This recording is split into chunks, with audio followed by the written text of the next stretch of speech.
Olá, boa noite. Então vamos começar mais um episódio de Histórias da Vida Real.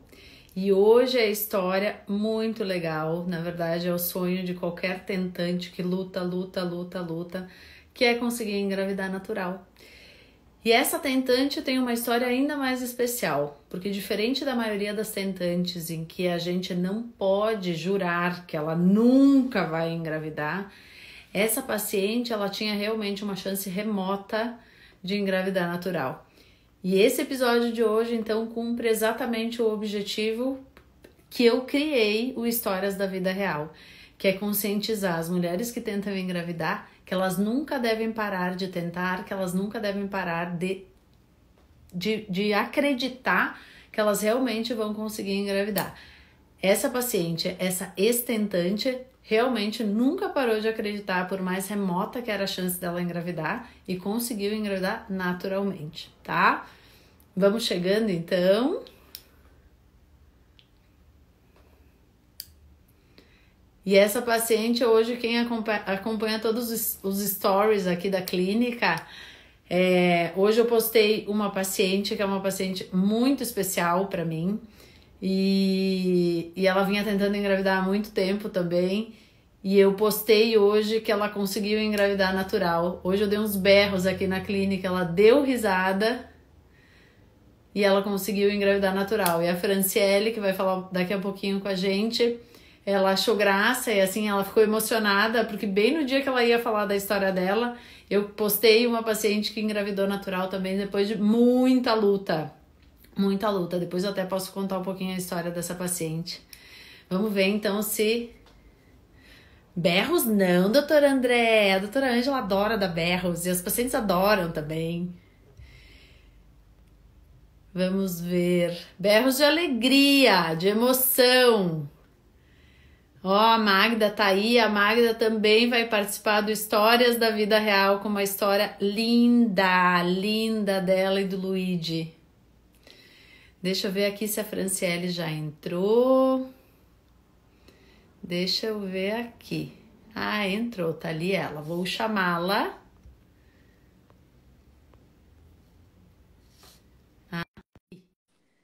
Vamos lá.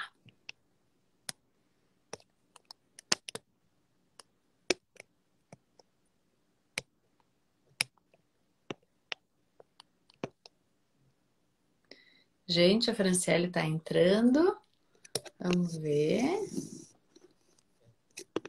O que tem esse meu celular? Aqui, deu. Vamos ver. Quem tá gostando dos episódios das histórias da vida real, levanta a mão aí. Vamos ver. Ah, sim, eu tenho que entrar com outro. Pera aí.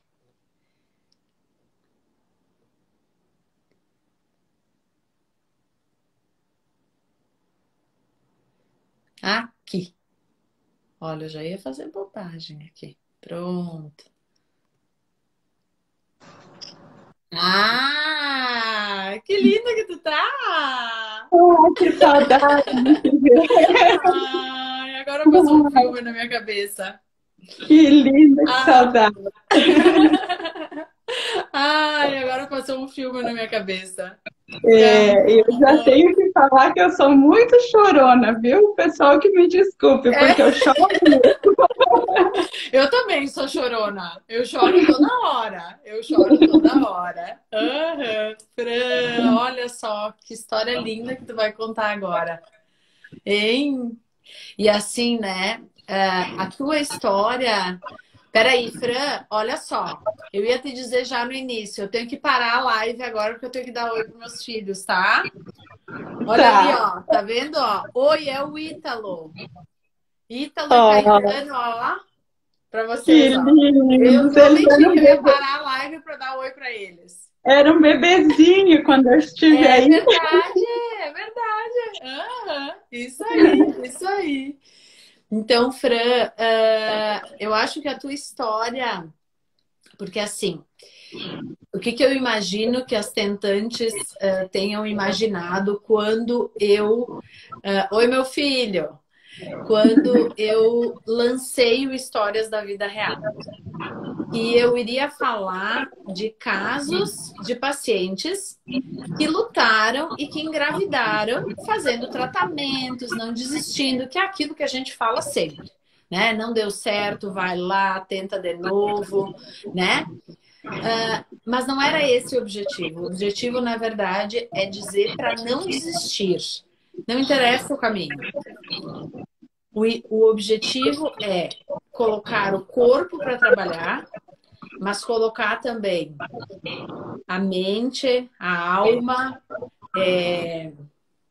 a fé, tudo para trabalhar a nosso favor. E eu acho que a tua história se encaixa perfeitamente nisso.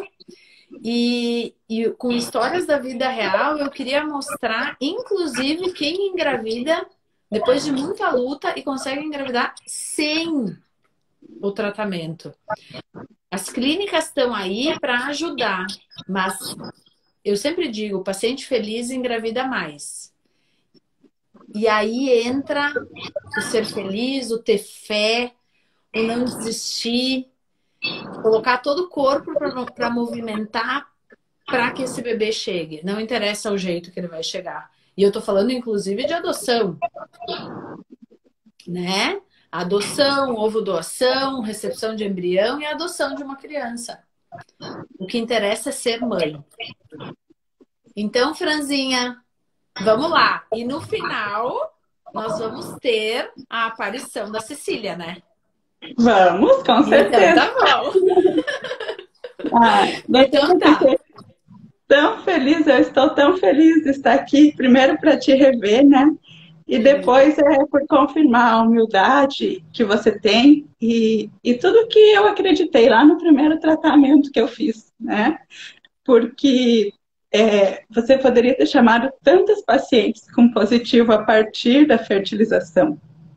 E você me chama eu que tive negativo. Isso aí. Né? Mas aqui a gente vai falar sempre a verdade. Então, assim, eu acho que eu vou... Depois, a minha história é muito longa e eu já fiz assim, relembrei muitas coisas e eu vou tentar tocar nos pontos mais que eu acho, assim, que é o que realmente o que a gente, como tentante, busca ouvir.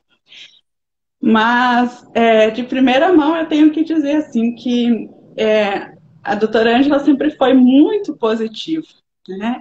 E muito mais do que eu, e com muita fé. Coisa que eu não tinha, né? Assim, eu sou bióloga de formação, e então com uma visão muito de fé, mas na ciência, né? Eu me lembro disso que tu falava. E a doutora Ângela era sempre muito positiva. Então, isso só vem reafirmar, porque eu venho aqui contar a história que a partir das fertilizações foi o negativo, mas que envolve tudo isso. Envolve genética, envolve epigenética, envolve ovorecepção e envolve adoção. Porque eu sou gestante de um filho adotivo que ainda não veio, até nós não chegou, né? Então, eu vou tentar ser assim mais específica e quando eu estiver indo muito longe, você me chama para a gente fazer com que realmente a história fique centrada no que importa, tá? Tá, então olha, eu vou te dizer, tu também me segura, porque tu sabe que eu falo demais, né? Eu gosto de falar, então daí quando tu achar que eu tô te tomando muito teu espaço, tu me dá um para-te quieto, tá? Combinado. Tô feliz de te ver, guria. E eu também. Eu vou falar aqui, mas já chorando aqui. Eu tenho uma imagem, eu não sei se não sei porquê, eu tenho essa imagem. Eu acho que eu sei qual foi o dia. Foi o dia... Depois, quando tu falar dessa história, eu vou te dizer qual é a imagem que eu tenho muito forte na minha cabeça de vocês dois. Era um dia chuvoso e eu olhei pela janela e tu tava chegando. Tu sabe que dia foi esse? Tu sabe o dia? Foi o dia que eu ia começar a usar a medicação. Isso aí. Isso aí. Uhum. Então vamos lá. Pode falar, porque se me deixar eu falo, né? Tá bom. Então, a minha história, vou começar lá pelo início, né? Que foi quando eu e o Francis casamos, que foi em 2011. E eu não tinha pretensão alguma de engravidar, porque eu tinha mudado a minha carreira profissional. Eu vinha da área comercial enfim, eu resolvi voltar a estudar e fazer o curso de graduação que realmente me realizasse. E aí eu comecei a graduação em biologia, logo que eu casei. E muito entusiasmada, assim, com o curso, muito feliz com a minha realização profissional. Então, eu sempre tive o desejo de ser mãe, mas não era naquele momento, porque eu sempre posterguei isso, porque eu priorizava muito a minha carreira profissional. E aí, numa aula de embriologia, que era lá no segundo ano do curso, o professor falou muito dessa questão, a gente começou a falar das síndromes e de quanto era difícil depois dos 35 anos, e comecei assim, naquela aula foi um estalar, assim, né? Para mim, daqui a pouco, começar a tentar engravidar, assim, sem pretensão, mas se viesse, vinha, né? Aí cheguei em casa e falei para o Francis, eu disse, olha, até os meus 35 anos a gente tem 3 anos. Só que eu ainda uso anticoncepcional, né? E tem toda aquela coisa de parar o anticoncepcional, de procurar minha ginecologista, tomar as vitaminas e todo aquele preparo, né, inicial.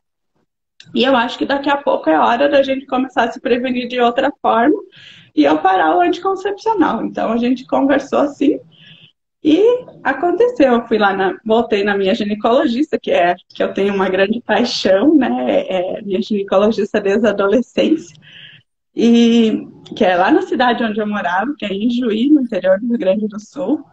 Hoje eu moro em Goiânia. E aí eu fui na doutora e conversei com ela e tal, e ela me passou ácido fólico, as vitaminas, aquela coisa toda. Enfim, eu comecei a ter uma bolsa de pesquisa, comecei a participar de vários congressos, viajar um monte, esqueci do tal do filho, sabe, naquela coisa. Passou um ano, eu tinha que fazer meu preventivo de novo, voltei na ginecologista. Aí ela disse, cadê o bebê? Eu falei, não aconteceu. Como assim não aconteceu? E ela era super metódica, sabe? Eu falei, não, doutora, não aconteceu, até porque eu tô viajando bastante, a gente nem tem uma frequência assídua. Não, ela disse, não é assim, a gente tem que olhar para isso com cuidado. E aí me chamou a atenção. E ela disse, olha, Fran, os exames nas mulheres normalmente são bem invasivos. Então eu vou começar pedindo um espermograma para o Francis. E foi o que a gente fez. Então o caminho inicial... né? Bem Bem atípico. atípico. E aí eu quero dizer, depois no final da minha história, vocês vão ver que a minha história, em sua grande maioria, é permeada de mulheres. E talvez por isso que o meu caminho se tornou desse formato, né? E aí o Francis fez o espermograma e estava tudo ok. Tá. Então, ela disse, nós vamos fazer aquele exame que eu nunca sei dizer o nome, que é a histerosalpina, né? Que vai o líquido lá para ver a questão de como é que estava a minha trompa. E aí eu fiz o exame e senti muita dor, mas o exame estava normal. Minha trompa, a princípio, ok, passou o líquido, tá. Aí ela disse, então, nós vamos fazer o seguinte, nós vamos te dar um indutor de ovulação e vamos fazer ultrassom seriado, e aí no dia eu ia fazer o coito programado, né? É o que aconteceu. Quando eu fui fazer os ultrassom, para fazer o coito programado, a médica que fazia o ultrassom, ela disse para mim, olha, você tem muitos folículos, só que eles têm um padrão diferente, não sei, tem alguma coisa estranha. Eu suspeito, e não tem como eu te dizer, que seja endometriose. E assim, desde a minha primeira menstruação, eu sempre tive muita cólica, um fluxo muito intenso, enfim. E aí eu voltei, retornei para minha ginecologista, e ela disse, olha, agora a gente vai ter que fazer uma videolaparoscopia, né, vai ter que ser ambulatorial para a gente investigar isso. E chamou uma colega que ela acredita muito e que é mais especialista nessa área, assim, diagnóstica de endometriose. E assim eu fui para o bloco e tal, para fazer o diagnóstico de endometriose. Quando eu ainda estava no bloco, assim, lá em recuperação, né, depois do exame, a doutora que realizou o procedimento chamou o Francis e falou assim, olha, eu vou ter que ser muito sincera com vocês. O líquido que tem que passar lá, enfim, na hora do exame, não passou pela trompa. E tudo bem, porque pode ser que aconteceu uma contração lá no útero e na hora não passou. Então, isso não me preocuparia. O que me preocupa é que anatomicamente a trompa da Franciele perdeu a funcionalidade e ela é muito fininha. Então, assim, é quase que impossível vocês ter um filho naturalmente. E aquilo foi um susto para nós, né? Porque aí depois a Francis teve um cuidado para me contar e tudo mais. Mas ali eu vivi o primeiro luto, né? Que é a dor de saber que eu não poderia gerar um filho de forma natural. E foi muito difícil, assim, para mim entender isso e aceitar, enfim. Procurei ajuda psicológica e eu também tinha um terapeuta que era super positivo, igual a doutora Ângela, me dizia, não, mas pode acontecer. Eu falei, como? Eu tô aqui com o exame que não pode, né? Não, mas pode, enfim. Aí trabalhava essa questão, ele me animou, me inspirou muito. A doutora Márcia disse para mim, ó, falei o nome, não era para falar, mas falei. A ginecologista disse, olha só, eu disse, eu não tenho condições financeiras, né? Não tenho, sou estudante, a gente é recém-casado, e eu aí já estava concluindo a graduação, me preparando para entrar no mestrado. E eu quero realizar o meu sonho de vida acadêmica, eu não posso ter filho nesse momento. E ela me chamou e disse assim, Franciele, e olhou com muito, assim, de uma forma bem severa, como ela não tinha costume de falar comigo. Eu vou te dizer uma coisa, a tua vida acadêmica, a tua vida profissional, tudo isso você vai ter tempo para realizar. A tua vida financeira também você resolve. Vende o que for preciso, mas vai procurar o recurso, né? Porque você ainda é jovem, está antes dos 35 anos, então aproveita que você está tendo o diagnóstico agora para procurar ajuda. E se fosse em outra cidade, que eu fosse, por exemplo, com um médico que trabalha com reprodução assistida, eu ia na hora desconfiar. Mas as médicas que fizeram o meu diagnóstico, elas não tinham envolvimento nenhum, tanto é que elas nem sabiam que clínica, que caminho me dizer, sabe? Uhum. E não era como hoje, que a gente tem aí um Instagram, tem várias meninas fazendo uns projetos muito bacanas e falando sobre o assunto. Na época não tinha, é 2014 isso. Aí eu fui pesquisar em comunidades fechadas que tinham e que algumas mulheres falavam de clínicas. E essas comunidades indicavam algumas clínicas em Porto Alegre. E eu e o Francis pegamos e fomos para Porto Alegre para conhecer algumas clínicas. E eu gostei muito do atendimento, gostei dos profissionais. Só que eu era tão insegura comigo e com o meu corpo e não acreditava em nada de mim, e ainda mais depois do diagnóstico da infertilidade, minha autoestima ficou muito abalada, que eu tinha até medo de fazer o tratamento quando eu soube que eu tinha que usar o medicamento. Eu tinha medo de não saber dosar o medicamento para me aplicar. Então, uma das coisas que eu decidi é que eu não faria o tratamento à distância, por exemplo, lá na minha cidade. Eu iria até a cidade, ficaria o tempo que fosse preciso para ir na clínica para receber a medicação, né? E aí eu estou falando nesse detalhe porque são detalhes pequenos que o corpo da gente dá e que a gente não se dá por conta. Tá. Aí a gente gostou das clínicas, mas era o nosso filho. Então, assim, ele ia ser feito no laboratório, ia. Mas a gente não queria viver isso como um processo de drama, a gente queria viver isso como uma lua de mel. E aí, assim, eu vim do interior, então ir para uma cidade grande, onde tinha todo aquele tumulto, movimento para me deslocar, isso ia me gerar muito estresse. Então, não me sentia assim, não sei, tinha alguma coisa que não fechava. O recurso financeiro, nós fizemos um empréstimo para pagar em 8 anos e para conseguir fazer o tratamento.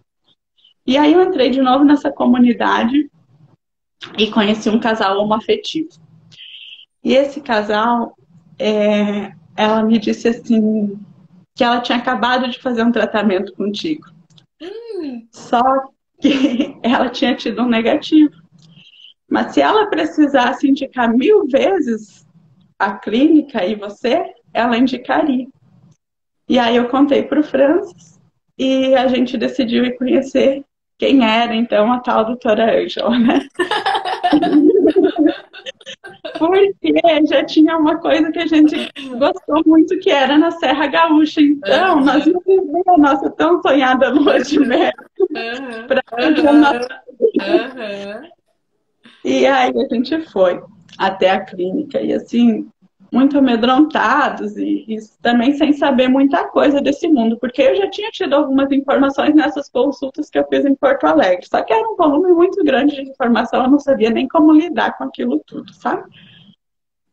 E quando eu cheguei e conheci esse ser humano, que é a doutora Ângela, e o Francis também, a gente se olhava assim e dizia, nossa, é ela que vai ser a nossa cegonha, né? A gente quer que ela seja a nossa cegonha. E a doutora Ângela tinha um diferencial que era ter passado pela infertilidade e ter tido os filhos que ainda eram pequenos e que estavam lá no calendário em cima da mesa a partir de fertilização in vitro. Então, eu estou falando de que lugar? De um lugar de alguém que sentiu na pele o que eu vim ali relatar. Eu sou apaixonada. Não é Não, de isso alguém. aqui é inédito. É inédito. Toca o barco aí. Porque quando a gente fala do lugar, que é o lugar que eu estou falando hoje, de quem realmente passou por isso, né? E eu estou aqui expondo a minha vida com toda felicidade e gratidão, porque eu fui muito ajudada nesse caminho. A gente sabe que quando a gente sente na pele cada dorzinha, é diferente. Então, isso fez total diferença na nossa escolha. E não só a doutora Ângela, a clínica toda. Na época era uma equipe menor, eu acredito que hoje tem mais pessoas, mas tinha a Joyce, a Simone. As meninas me Elas estão ajudaram. aqui? Elas estão aqui ainda. Eu Aquelas sei, porque chapas continuam aqui.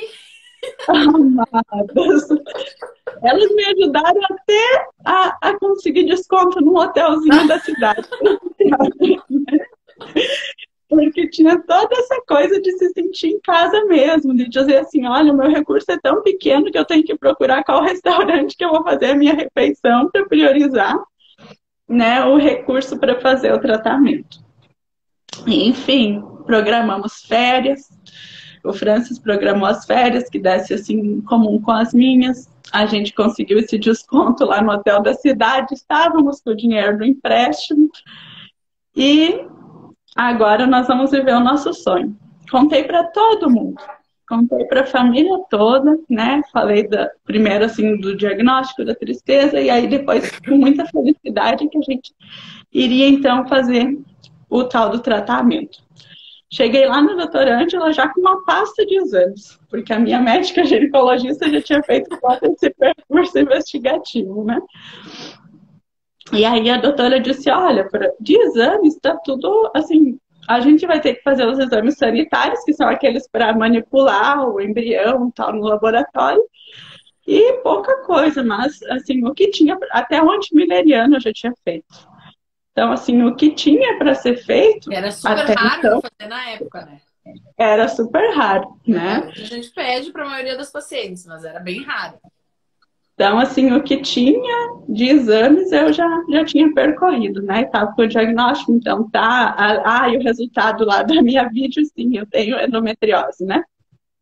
Então, tinha obstrução tubária bilateral e endometriose. Esse era o nosso diagnóstico inicial. Tá. Começamos a fazer o tratamento, como eu contei, eu ia lá e a Simone carinhosamente todos os dias me aplicava medicação. E aí é essa cena que você lembra de eu chegando no dia chuvoso, Isso, quando a clínica estava em isso. reforma, Isso aí. né? Isso aí. É que nós chegamos lá para começar o tratamento. Então a Simone me orientava, eu ia lá e recebia a medicação, enfim. E cuidando muito a questão da alimentação, assim, eu tinha lido muito sobre, cuidando bastante essa questão da alimentação, me sentindo tão culpada porque eu estava na serra e eu queria comer um chocolate. E aí eu li que o açúcar poderia interferir.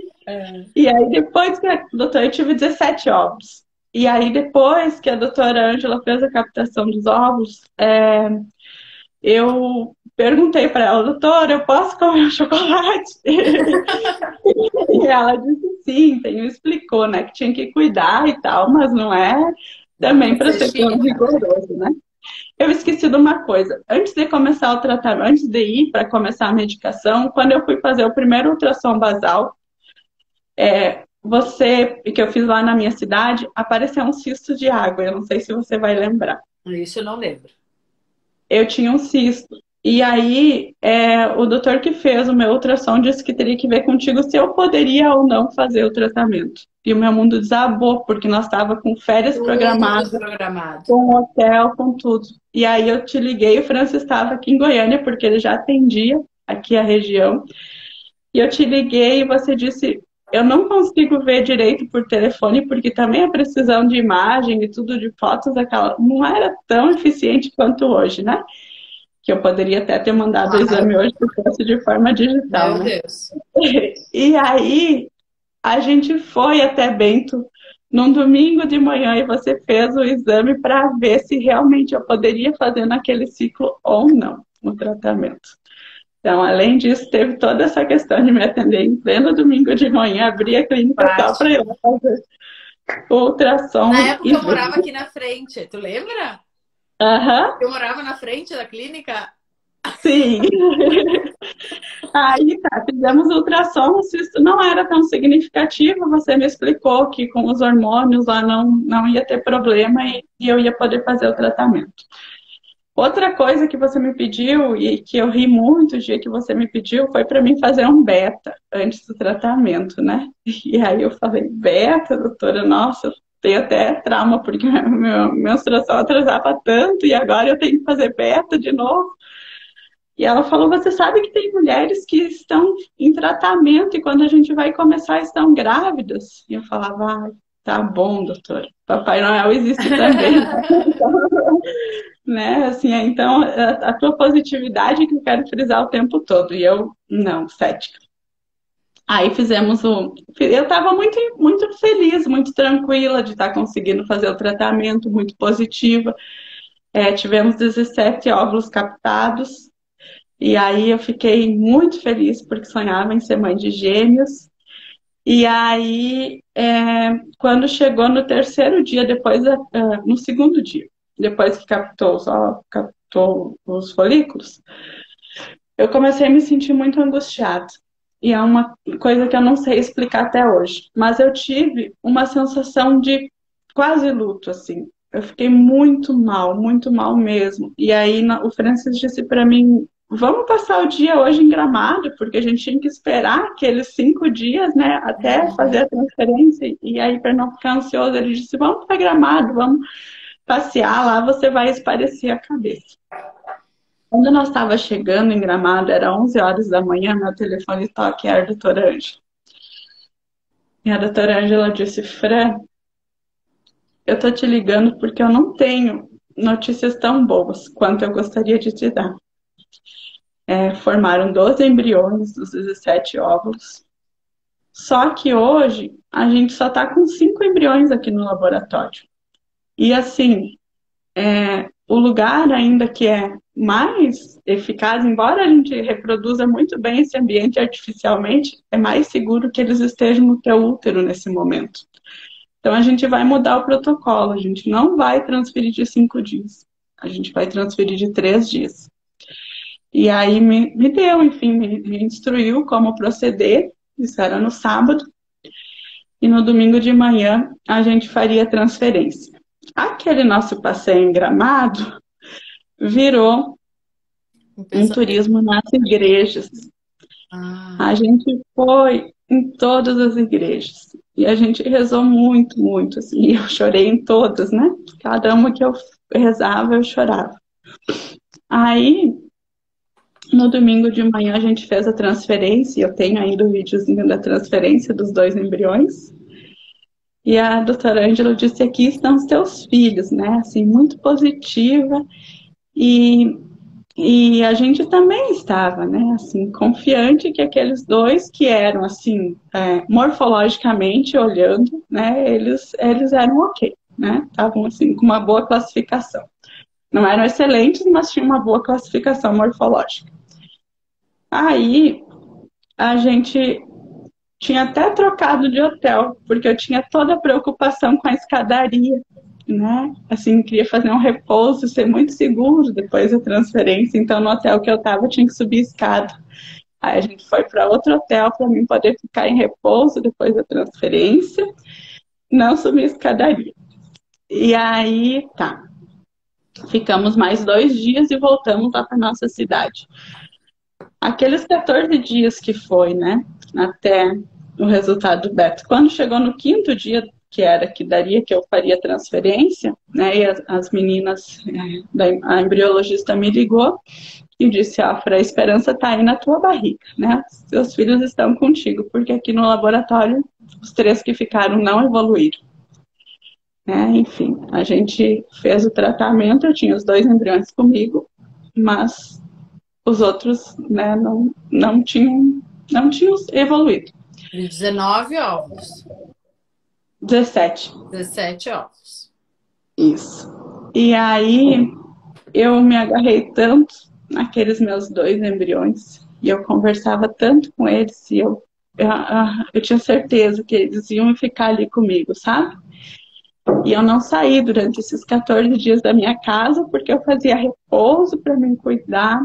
E eu comia gelatina o dia inteiro, e eu comia abacaxi, e eu comia tudo que eu lia, que era importante, porque se desse errado, eu queria ter a certeza de que eu tinha feito tudo que estava ao meu alcance. Né? E, embora eu não pensasse que ia dar errado. Eu pensava que sim, que nós ia conseguir. E passou os 14 dias, eu fui de beta, e não tinha conseguido, né? E nessa hora que é fundamental, eu digo assim, a gente conseguir alguém que vibre contigo na felicidade é muito importante, mas na hora do negativo. Então, eu acho assim que é muito mais importante você olhar para o teu paciente que não conseguiu, porque ele está ali dilacerado, né? Eu tive a certeza naquele momento, se eu tinha alguma dúvida, eu tive certeza naquele momento que Deus não existia. Porque ainda naquela semana eu tinha visto uma imagem de um cachorro carregando um feto que uma mãe tinha abortado e jogado no lixo, assim, né? E aí eu tive certeza que Deus não existia. Ora, nós que estávamos ali, servos de Deus, rezando, e estávamos com todo o amor do mundo para receber os filhos e não conseguia, né? E aí eu falei para a doutora Ângela, e eu sempre fui gordinha desde a minha infância, que possivelmente o que poderia ser? Será que era o meu sobrepeso? E aí, novamente, eu culpando o meu corpo, né?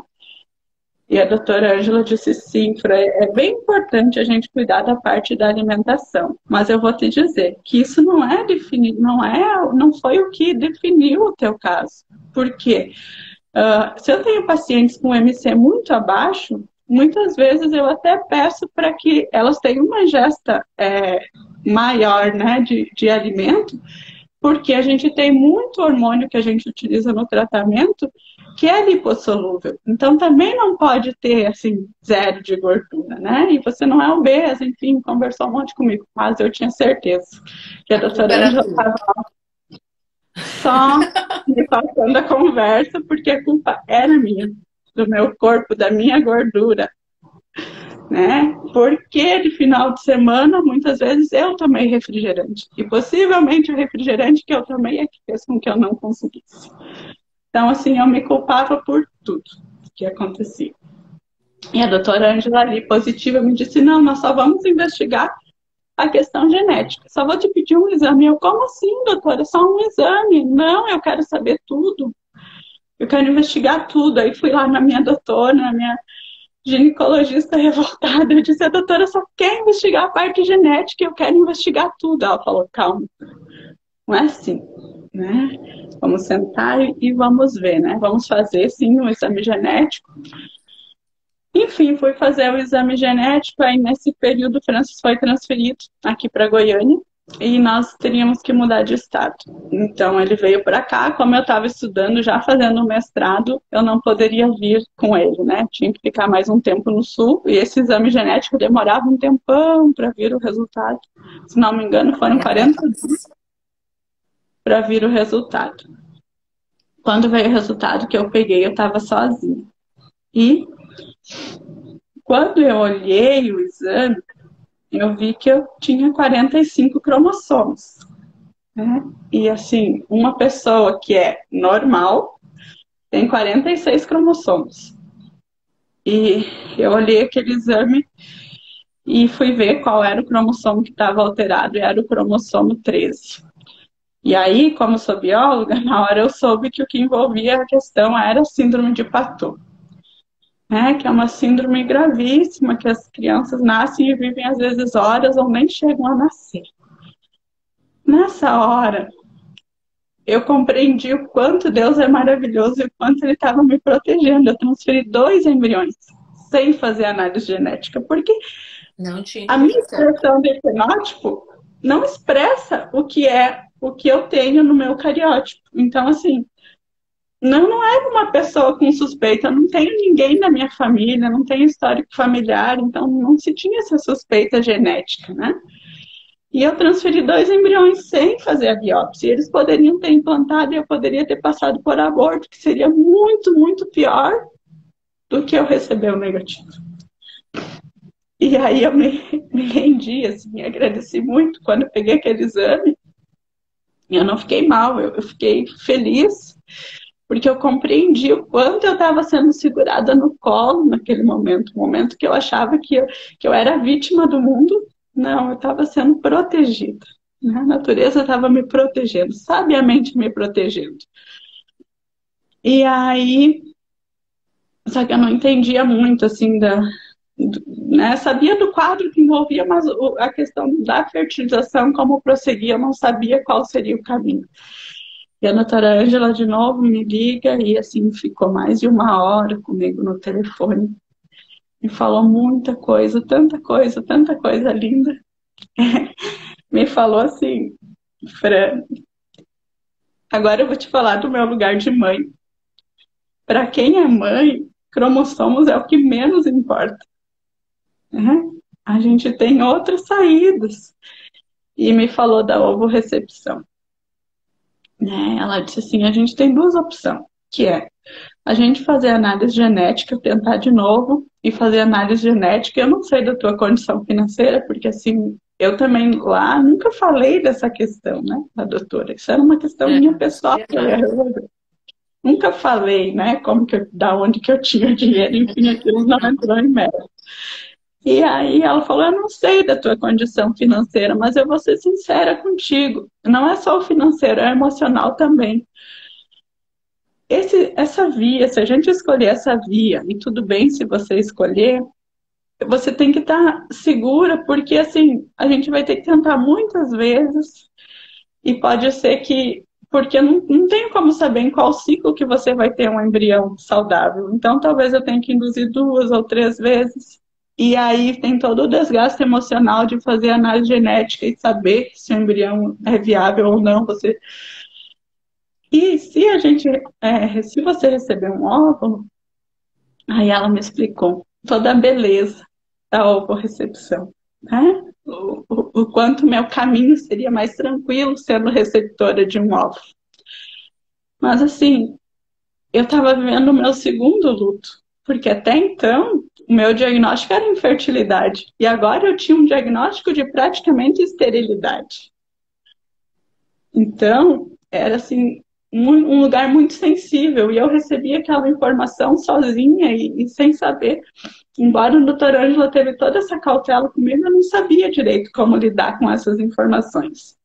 E aí eu fui na igreja e conversei com o Frei da nossa comunidade e falei para ele o que estava acontecendo, que eu não tinha como contar isso para o Francis por telefone e também eu não queria contar para minha família porque meus pais não tinham nada a ver com isso, mas eles iam se sentir culpados quando eles soubessem que a questão era genética, porque eles sabiam do quanto eu sonhava em ser mãe. E aí eu falei de uma forma muito sincera com ele. Ele disse: olha, filha, eu não entendo nada desses tratamentos, mas eu vou te dizer que se você engravidar e der certo, é porque Deus permitiu. A vida só acontece quando tem o sopro divino. Então não importa nada disso. O que importa é você e o teu esposo conversar e fazer o que vocês acham que é melhor. Confiar na ciência, porque Deus habilita os homens e capacita para que a gente use a ciência a nosso favor. E também, vocês já pensaram em adoção? E eu falei, não. Ele falou, pois é, uma coisa não exclui a outra. Daqui a pouco vocês comecem a pensar em adoção e tal.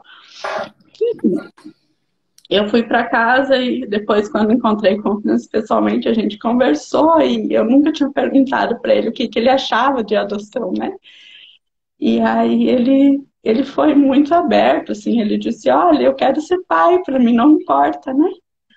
E essa questão genética, para mim, não importa. Quem sabe a gente adota um embrião, né? E eu falei, eu acho que é mais complicado adotar um embrião porque você tem gameta viável, né? Então, eu acho que vai ser mais fácil mesmo eu receber o óvulo. E aí, eu fiquei ainda com dúvida e fui consultar com uma geneticista em Porto Alegre.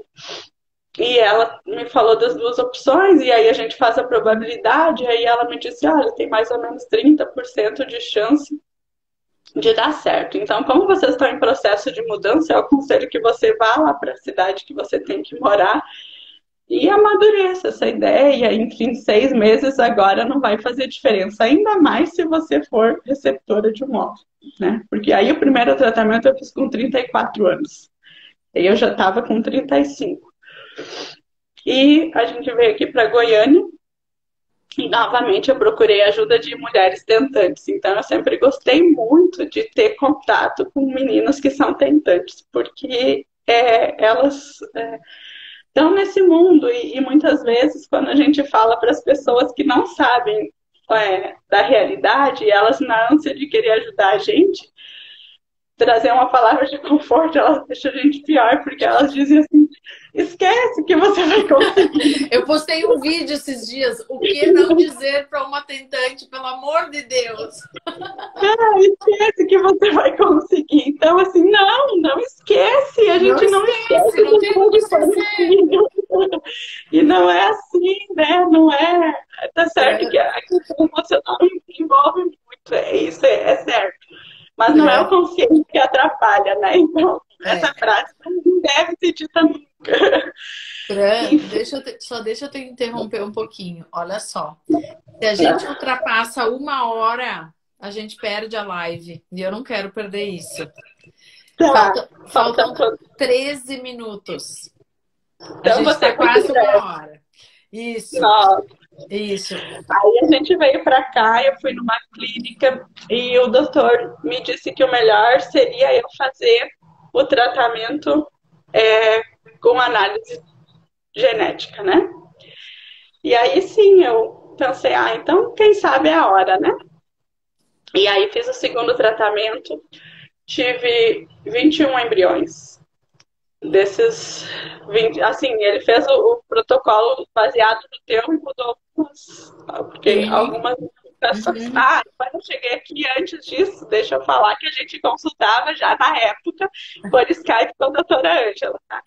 Então, sim, a gente se falou por Skype, verdade. A gente consulta por Skype e a gente se habilitou para ser uma receptora de óvulo. E aí eu fui no cartório, aqui fiz toda a documentação e enviei lá para Bento, porque eu ainda sonhava que a doutora seria a minha cegonha, né? E o dinheiro? Eu não tinha para fazer o segundo tratamento. Mas a gente conseguiu, numa época bem difícil, vender o nosso apartamento lá no sul, um apartamento minúsculo, mas era o que nós tínhamos de bem. E a gente comprou outro aqui, a gente financiou quase que todo o imóvel para guardar o dinheiro para fazer o tratamento, o segundo tratamento. E como a gente conseguiu vender, eu achei que aquilo era um sinal do universo e que eu não tinha que esperar a receptora e que eu tinha que fazer o tratamento. Até porque o doutor me falou, né, dessa possibilidade. Então tá. Tive 21 embriões. Chegou no quinto dia, que era quando iria fazer a biópsia, eu tinha um embrião no laboratório.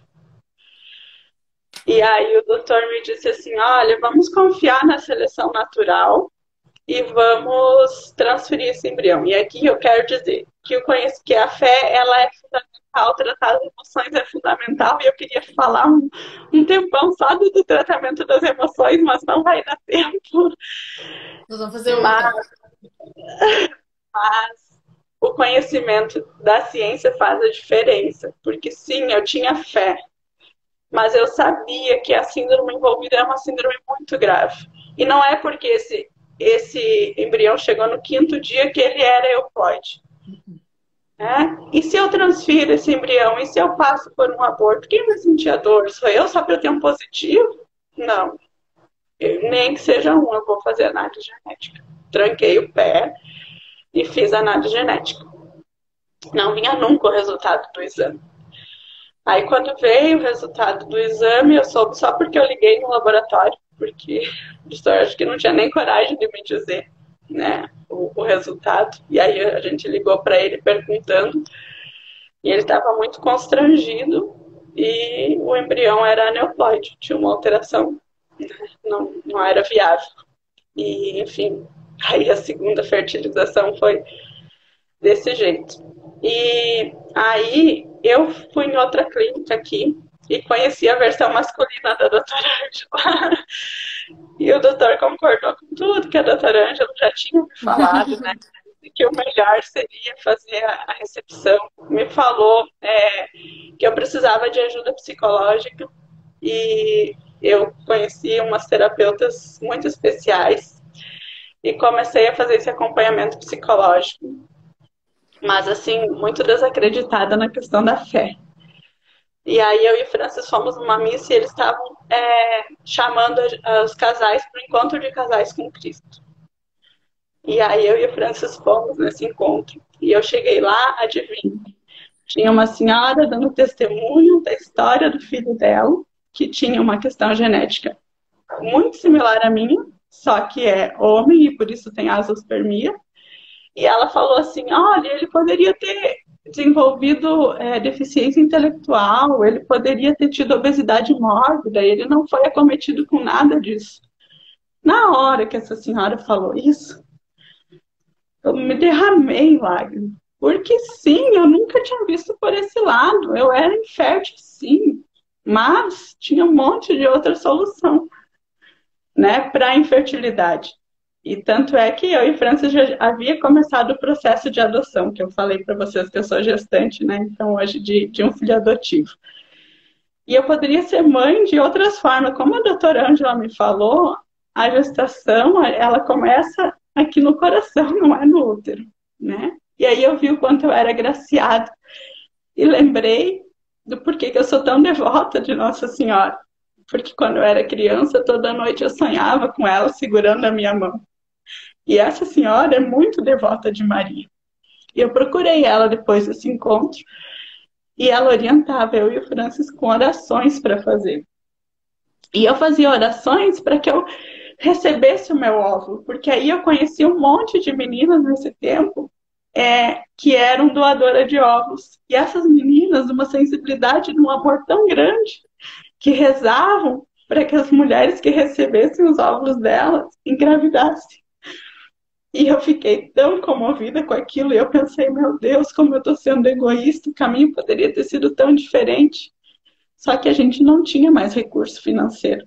Então nós fazíamos nossas orações para que tivesse a doadora, mas para que a gente tivesse recurso financeiro. De alguma forma, o universo se arranjasse para que eu pudesse fazer o terceiro tratamento. Participando de um grupo de terapia, que é de outro tratamento aí que eu conheci, a filha de uma amiga minha, sem me conhecer, se propôs a ser minha doadora de óvulos. E, assim, tinha mudado a legislação, porque antes não podia, né? Então, eu teria que marcar uma consulta, enfim, não vai dar tempo de eu contar isso aqui. Mas, o que eu quero dizer com isso? É que com todo esse movimento que estava acontecendo, eu comecei a acreditar e tomar posse de que eu já era mãe. Era mãe de uma criança que eu ia adotar. Era mãe de um óvulo que eu não sabia de onde vinha e nem como ia vir, mas ele viria. E aí a clínica, as meninas da clínica da doutora Ângela, finalmente, depois de quase 2 anos, me ligaram que a doadora chegou, a doadora compatível. Né? E a outra clínica que eu tinha ido consultar aqui também tinha uma doadora compatível. E elas, enquanto elas faziam os exames e tal, eu tinha que me preparar financeiramente para fazer o tratamento. Eu não sabia ainda, né? Dependendo do valor, eu ia ter que fazer aqui, dependendo do valor, eu ia para Bento, porque eu gostaria muito de conceber esse filho lá no sul, né? Então, eu deixei assim muito nas mãos de Deus, voltei muito para mim, eu estava fazendo curso de florais nessa época, e aí voltei muito para mim. E o Francis chegou de viagem um dia e disse, vamos numa churrascaria. Eu estava atrasada a minha menstruação, mas isso não é novidade, porque sempre atrasava, né? Só que eu estava com uma vontade muito grande de tomar caipirinha. E aí eu pensei, eu vou fazer um teste de farmácia, mas vou fazer escondido, porque se o Francis me ver com um teste de farmácia, ele vai dizer, meu Deus, a mulher enlouqueceu de vez, né? E aí eu fiz o teste, né, de farmácia, e quando eu fiz, tinha um positivo lindo. E aí eu olhei para aquele exame, eu me ajoelhei, eu chorei, agradeci tanto, tanto, tanto a Deus, né? E aí eu corri, eu não soube fazer surpresa nem nada, eu corri desesperado e fui contar para o Francis, e o Francis disse, não, não tá certo isso. Falei, tá certo, não dá errado falso negativo, isso aqui, expliquei para ele toda a questão hormonal e não sei o que. E ele não entendendo nada, ele falou, não, amanhã de manhã eu vou comprar outro teste, comprou outro teste, eu fiz, enfim. Eu fiz 7 beta. E a gente só acreditou mesmo quando a gente ouviu o coraçãozinho da Cecília. E eu já estava com 2 meses, eu estava já com 8 semanas de gestação. Nossa, que E coisa! Tu já era mãe quando te ligaram. eu já era mãe quando me ligaram. E eu não sabia. E aí eu só sabia que eu seria mãe, né? Assim, finalmente tinha chegado o meu alvo. Mas eu não sabia que não ia estar Exatamente. aqui comigo, né? Eu não sabia de mais nada, porque assim, aquela pessoa que era tão controladora lá no início do tratamento, que controlava até a gota da água que ia tomar, simplesmente tinha aprendido a confiar, a entregar, a honrar meu corpo, a acreditar na força da natureza e a olhar para minhas emoções, né? Tinha muita coisa que precisava ser trabalhada e eu agradeço muito pelo processo terapêutico, né? E é esse grupo que eu faço, que também é um grupo terapêutico, e o que eu tenho para dizer é que a gente sozinha não consegue nada, né? E eu fui muito agraciada nessa trajetória toda com anjos como você e como a Valena, que é essa senhora que eu chamo hoje de Valena, que é a avó espiritual da Cecília. A gestação não foi fácil, assim, até o 3º mês eu não sabia se tinha, né, alteração genética ou não, foi só no 3º mês que a gente soube. Depois, fazendo mais alguns exames, além da questão genética, eu descobri trombofilia. Então, eu tratei, eu tenho uma deficiência de proteína C. E eu tratei também trombofilia, mesmo sendo natural, aquela coisa, né? Natural, Deus está me dando, mas eu vou honrar com todas as forças. E cada vez mais eu acredito nas ciências, acredito na espiritualidade e acredito em quanto a gente tem que cuidar das nossas emoções, né? E hoje eu tenho a minha Cecília, que é a luz das nossas vidas. Fran, traz ela, traz Sim, ela para mostrar. vou trazer ela para mostrar. Que história, né, gente? Que história de fé, de acreditar. Olha lá quanta foto da Cecília. Oi, meu amor. A mamãe tá falando para tua quase Oh, que vergonha. linda! Oi, Cecília! Tudo bem com você? Ei, meu amor? Eu tô falando contigo! Ei, boneca! Eu Tudo sabia que bem? Um beijo pra você! Conta pra, Oi, Cecília! conta pra todo mundo. Obrigado, Jesus, e não desistam, Obriga. não Isso aí, desistam. que as tentantes não desistam, não desistam. Que coisa mais linda, que coisa mais linda, que coisa mais linda, Fran. A tua Diz que lá de história onde você veio tem um monte de amiguinhos esperando para encontrar suas é mamães. verdade. Elas Eu não digo que os bebês desistiram. estão lá em cima, esperando que as suas mães façam um movimento. E é um movimento, o que tu falou é muito importante. É a ciência. Oi, Parabéns. Diva! A ciência, as emoções e a fé. Isso. A ciência, graças a Deus, eu fui envelhecendo. Eu acho que o que me mudou muito foi ter passado pela infertilidade. E cada vez o que me muda mais é conhecer a história de todas essas mulheres que passam por aqui. Tem as que vão engravidar aqui dentro, tem as que sofrem aqui dentro, que engravidam lá fora sozinha. Olha a bênção que tu recebeu. E sabe por que tu recebeu? Porque tu te preparou para isso. A gente tem que estar preparado. Tu falou uma coisa muito importante. Tu já era mãe, É. Tomar né? posse, né, de ser Toma... mãe, Exatamente. Tomar né? posse de ser mãe. Exatamente. E acreditar sempre, acreditar na força do nosso corpo, né? E assim, dizer, olha, essa bênção que a gente, enquanto mulher, recebe, que é essa oportunidade de gerar, né? E se não está gerando, o Exatamente. que está acontecendo? Então, olhar por vários ângulos. Não só, às vezes, Exatamente. estudei muito epigenética, né, nesse Aham, período, aham. e eu já li alguns livrinhos, assim, vi alguns livrinhos de que forma eu ia contar para o meu bebê. Aí tem uma outra dica que eu quero deixar aqui para quem é tentante, que foi, assim, o que me ajudou muito, é fazer o diário conversando com os meus filhos, né? Então eu tenho o diário de tentante, onde eu escrevia e contava a história já para os meus filhos, porque Aham. eu Que tomei legal. posse de ser mãe mesmo. Claro, claro. Linda história, Fran. Adorei recordar, adorei saber um monte de coisa que eu não sabia.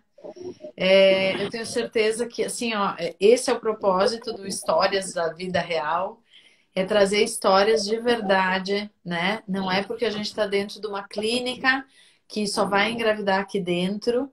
E eu quero trazer exatamente isso. Na verdade, eu quero trazer histórias de perseverança, que não desistam nunca, que acreditem sempre.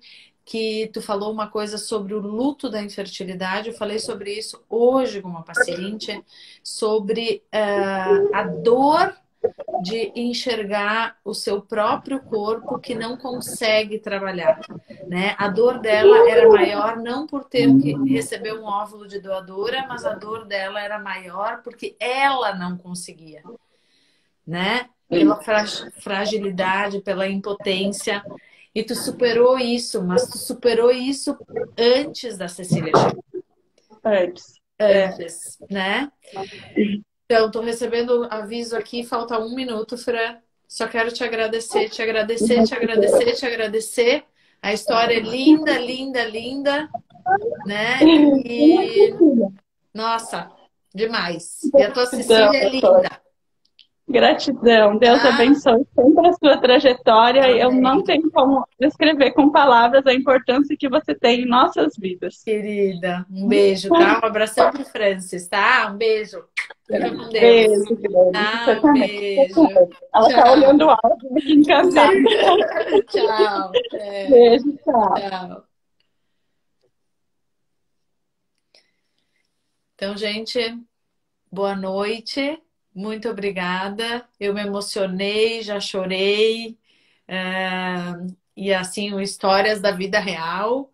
É, não deixem o tempo passar, claro, mas o grande objetivo de trazer essas histórias é trazer histórias comoventes de mulheres que lutaram, de mulheres que se modificaram, que mudaram o seu jeito de pensar e que se prepararam para serem mães, e que a história é de luta mesmo, seja naturalmente, seja através de tratamento, seja se abrindo para o novo e para o maravilhoso que é a ovodoação.